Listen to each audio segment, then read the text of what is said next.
Hello, everybody, and welcome back to NYC Crime Spot.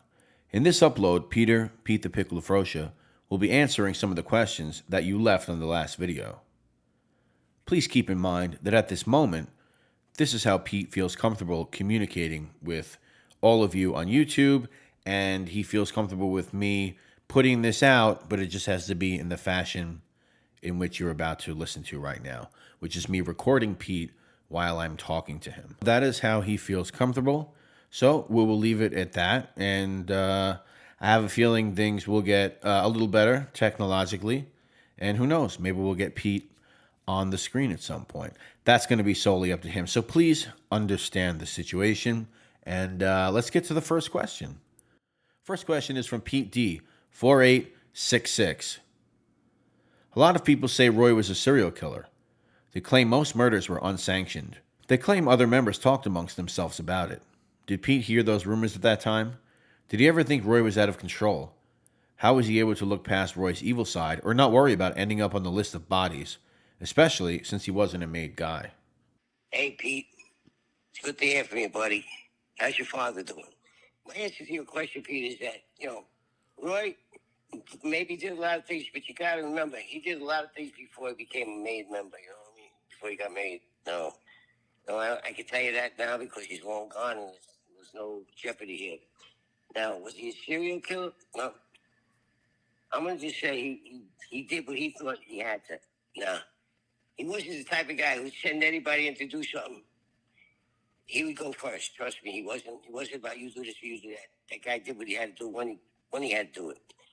Now, as far as rumors about it, a lot of people talked. You know what I mean? But you got to remember something. They talk, but they only assume because nobody knew, or else this crew would have been busted a long time ago. As far as trusting Roy, this is my answer. There was a time when I got indicted for double homicide, which I had nothing to do with, by the way. And I was on trial. And Harvey, Chris, whatever you want to call him, came to the table when I wasn't there and told Roy, I think we got to get rid of Pete. And he explained why, because, he didn't think I was going to stand up for this double homicide. Well, with that, I know for a fact the two guys that were in that meeting jumped up and says, "What, are you fucking kidding me? So you saying that no matter what, when any of us get indicted, we get whacked?" Well, that's when Roy jumped up and said, "Oh, hold on. Nobody's whacking Pete. He's been a stand-up guy since I know him. I know his family. Somebody in my family's godfather to, I think, his son."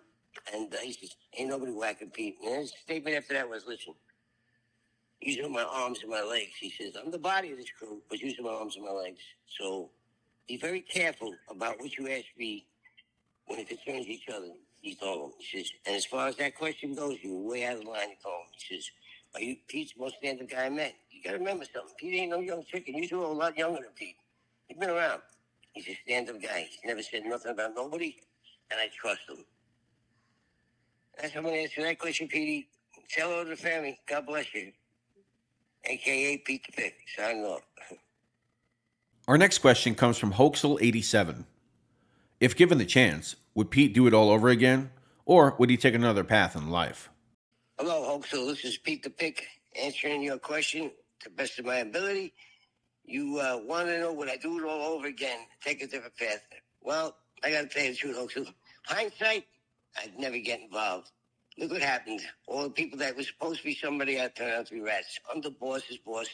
So what the hell was it? It wasn't what it was when I was growing up. They never had that shit. You heard that expression? Snitches get stitches. Well, back then they got a lot more than that. And no, I would definitely take it to the path if I seen the way this is going to go. When I first got involved, it was a thing of honor and respect, and I thought it was something worthwhile. Now, it's a wash. You know what I'm saying? It's just, anyhow.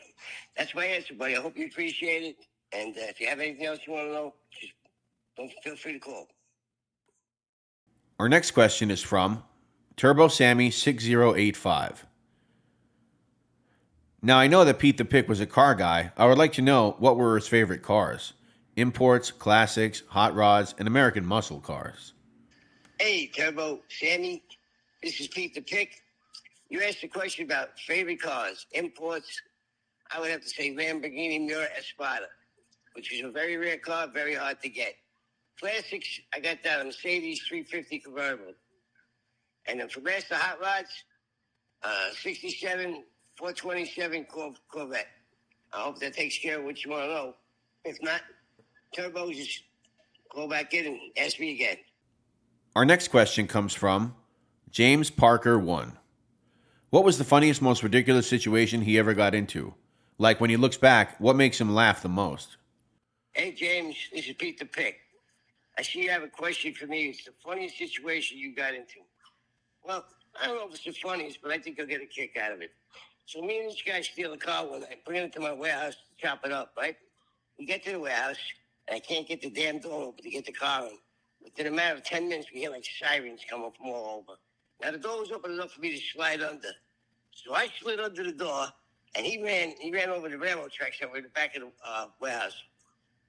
And I'm in this place. I can close the door, but I can't open it. So I close the door, and I hear all these sirens as the cops get out of the car. Now, the whole car's still sitting out front. And I look at it, telling them to stop banging on the door. Come out of that place. And I'm flipping out, you know what I mean? James, I said, where the fuck am I going to go? There's no way out.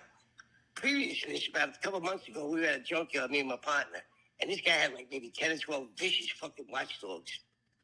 And so I happened to have my tape recorder on me, so I taped these dogs.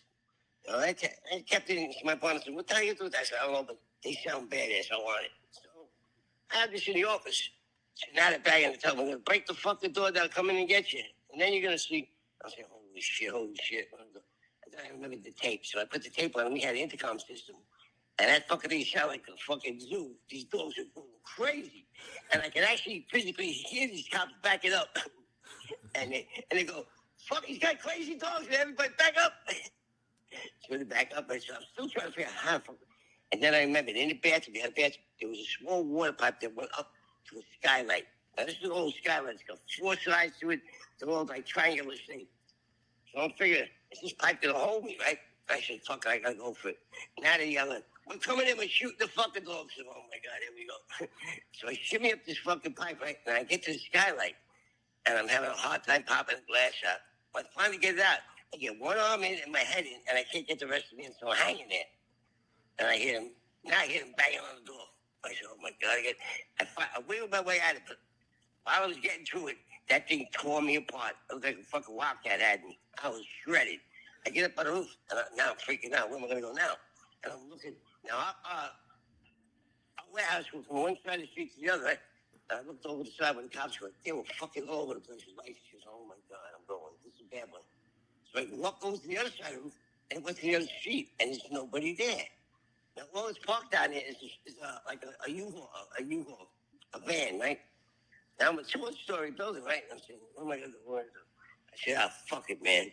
I run and I jump, and I hit the hood of this fucking van. I buckled the roof, slid down, got off the front of it, and ran up the railroad tracks. Now, I'm running down these railroad tracks, right? And the railroad tracks cross certain avenues. So when I got to Repton area, I climbed down. My friend's body shop was there.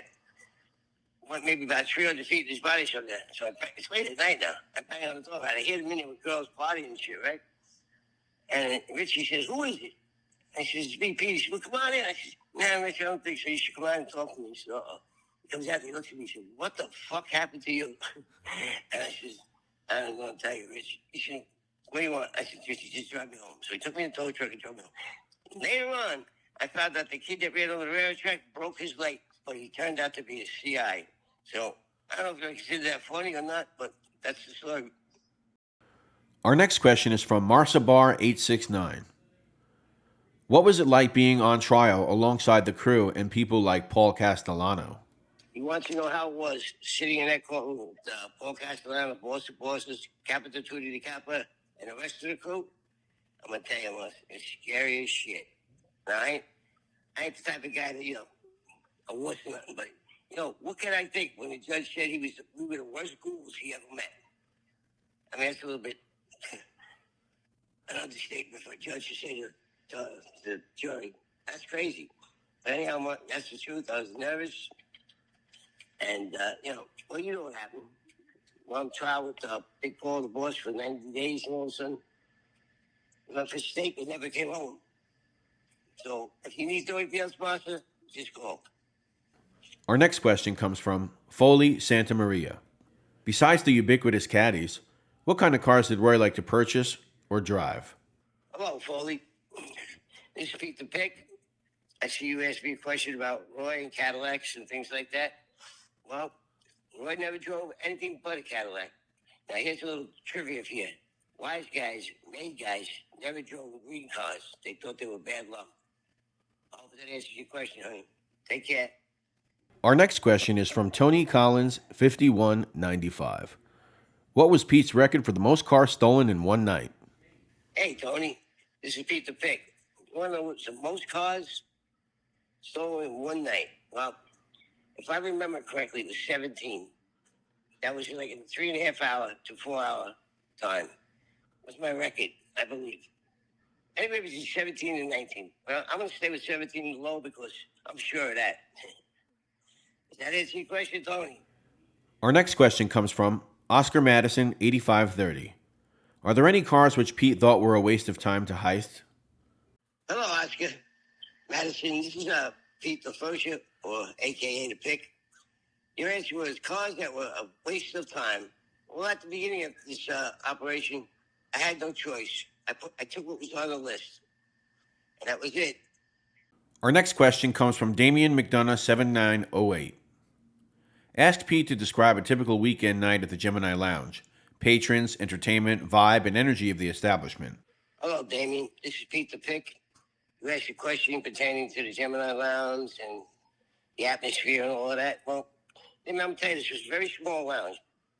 But it was a crowded place, you know. Had a live band on the weekends, had a little place to sit in, put tables. And the crowd was usually a mixed crowd. To me, I never really stayed there. I don't like bars. There's always problems in bars. But when I was there, it was like a meat market. You know, guys came to meet girls, girls came to meet guys. You know, and like that was it, you know. We really never stayed there, most of those guys. Maybe Joey and Anthony stayed there a couple of times, you know, and picked up a couple of broads, and that was it. Other than that, it was your typical, you know, like neighborhood bar. It's just what it was. You know, I don't think a lot of the people, the people that came there understood what that bar pertained to at the time. You know, maybe now they all know, but they will probably say, "Wow, I was at that place." Well, you know, I'm sure a lot of locals knew, but they came there for that reason. Have fun, get drinking, see if they can find a mate. That was about it. I hope that answered your question, Damien, but that's all I can say. Like I said, I wasn't really much of a bar hanger around because always, some reason I always had problems with them. But that's my answer. Repeat the Pick. Our next question is from Bobby Pacino, who asked about 6 questions, and I'm sure over time we're going to get to all these, but the one that stuck out to Pete apparently was number 4. What was Pete's favorite drink at the Gemini? Hello, Bobby. This is Pete the Pick. I'm going to answer the question you called in. My favorite drink at the Gemini Lounge. Simple, vodka and cranberry. Hope that answers your question. If you need to know anything further, don't hesitate to call. Our next question comes from David Price, 6027. What did Pete think of Patty Testa, Frank Lastarino? Did he know Joe Brachini? Henry Borelli?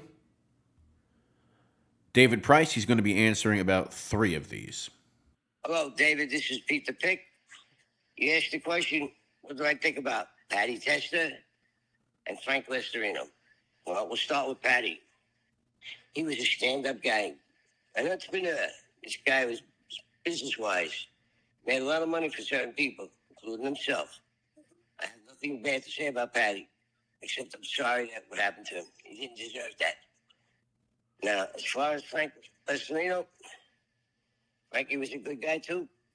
I have no qualms about Frankie. Stand up, honest, as you could be in the situations we were. And I don't know what else to say about him. You know what I mean? He's just a good guy in my eyes. I wouldn't mind still being with him if it was like that. Hope that answers your question, Rich. I forgot to tell you, ask you about Henry Borelli.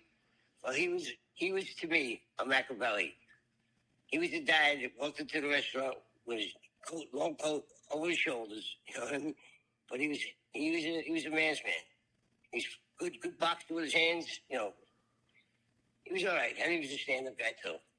Our next question is from Richard Graham 2303. I would love for him to tell us what really happened to Dracula, but I'm not sure he would, even if he knew.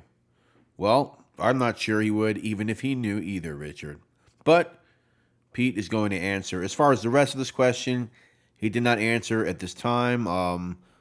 We're going to expand. We're going to keep going, guys. So if he didn't get to all the questions or he only answered part of your questions, let's use this as kind of a starting point for hopefully something really good to come. So let's hear what Pete has to say. Hey, Rich, this is Pete the Pick. You called in, you want to know what happened to Dracula. Well, either he's with his wife, which is whoever the hell that might be, or living the rest of his life in Transylvania. But honestly, I really don't know. He just disappeared off the face of the earth. Might have folded up his wings and took off. I never heard nothing more about him. Rich, so, hey, if you hear anything about it, let me know. You got arrested in Florida in 1984, and when you did get arrested, they made mention that you are a close associate of Paul Vario Jr. Love that. Yeah, I love that guy. So they made a note. So they made a note of saying that. So they assumed you were a Lucchese associate. I assume at that time they were saying. You got the article? I will. I'll put the article up if you don't mind telling me about Paul Vario Jr. and the extent of your relationship with the Varios and how far it might go back. Okay, I'll give you a brief summary of that, right? Okay. I got out of Florida. I got in trouble for some reason. They associated me with two crews, right? And we know you can't have two crews. You can't be at two crews at one time.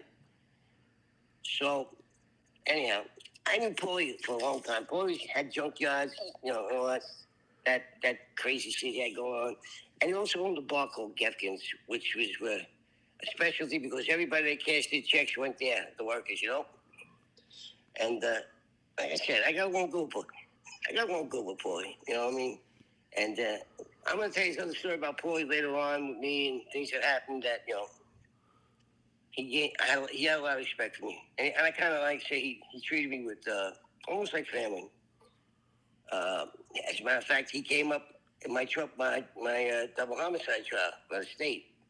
And the kid that was snitching, brought his name up, Little did I know that he had one of his associates in there listening to see how it answered. And the answer was beautiful, When I got back out, he called me down to the bar. And he had me a big meal. He says, "You're a stand-up guy." And that was it. I mean, yeah, he was all right. Paul was all right, Listen, all your question is, this is the truth. I was very hesitant about doing this. But I have to be going out with a lovely little girl. She's Russian. She's an 8 years Florida State champion gymnast. And what a pushy little bitch. So she got on this and dragged me. She made me go through it, so don't thank me, thank her. Thank you, so God bless you. I hope you guys enjoyed this. Listen, like I said, that you heard from Pete right there, a message from him as far as what's going on at this point. I'm going to try to help Pete as much as I can with the tech. I know that he's got some help over there, and hopefully we can turn this into something greater. This is just a little test run, and please leave some comments down below, some more questions. Let us know how, what you would want to see Pete do. If you want to see him on the screen, let him know. Come on, guys, get some comments in. Let's push this, and hopefully it'll turn out to something really good. Thanks a lot, everybody.